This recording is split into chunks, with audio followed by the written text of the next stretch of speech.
আমরা এই মুহূর্তে প্রথম ধাপে একজন আরোহী সহ বাইকারকে দেখতে পাচ্ছি। তাদের হাবভাব, হাঁটা চলার ধরন, অঙ্গভঙ্গি দেখে কিছুটা সন্দেহজনক মনে হচ্ছে। কি ঘটতে পারে বা কি ঘটাতে যাচ্ছে আন্দাজ করতে পারেন? এখানে নিশ্চয়ই ফুটেজটি শুরু থেকে শেষ অবধি না দেখা পর্যন্ত শিওর বা কল্পনা করতে পারবেন না তারা কি ঘটাতে পারে, কারণ তারা উদ্দেশ্যপ্রণীতভাবে অপেক্ষা করছে।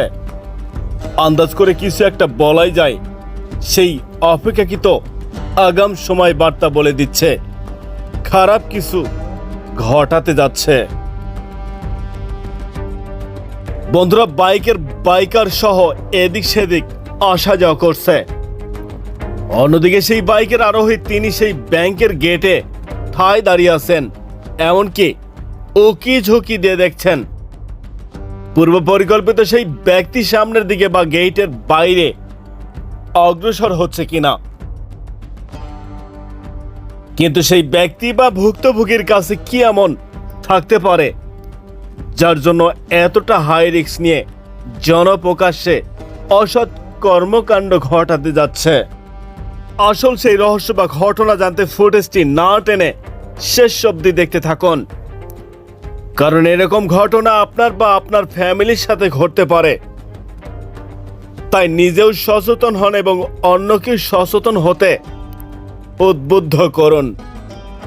সতর্কবাণী হিসেবে ব্যাংক থেকে টাকা তোলার পর কাউকে টাকার পরিমাণ ব্যাগ সম্পর্কে জানাবেন না, এমনকি পরিচিত জনকেও না। এটিএম বা কাউন্টারে টাকা গুনে দেখার সময় অন্যের দৃষ্টি এড়িয়ে চলুন। সম্ভব না হলে একা না গিয়ে বিশ্বস্ত কারো সাথে নিয়ে যান, বিশেষত বড় অঙ্কের টাকার ক্ষেত্রে। ব্যাংক থেকে বের হয়ে সরাসরি গাড়ি রিক্সায় উঠুন। রাস্তায় দাঁড়িয়ে ফোন ব্যবহার বা গল্প করবেন না। প্রয়োজনে টাকা ভাগ করে রাখুন পকেট প্যাকের আলাদা আলাদা জায়গায়। প্লাস্টিক বা মূল্যবান ব্যাগ ব্যবহার এড়িয়ে সাধারণ ব্যাগ কাপড়ে মুড়ে নিন, এতে করে ছিনতাইকারীদের নজরে আসবে না।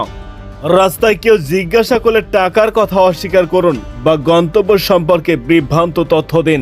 কেউ অনুসরণ করলে নিকটস্থ দোকান, পুলিশ বক্সে আশ্রয় নিন। ট্র্যাকিং ডিভাইস যেমন ব্যাংক জিপিএস যুক্ত ব্যাগ ব্যবহার করুন যদি আপনার জন্য প্রযোজ্য হয়। মনে রাখুন, ছিনতাইকারীরা সাধারণত আসন্ন শিকার বেছে নেয়। সচেতনভাবে চললে ঝুঁকি কমবে। যদি কোনো অস্বাভাবিক পরিস্থিতি দেখেন সরাসরি পুলিশকে জানান বা ব্যাংক সিকিউরিটির সাহায্য নিন।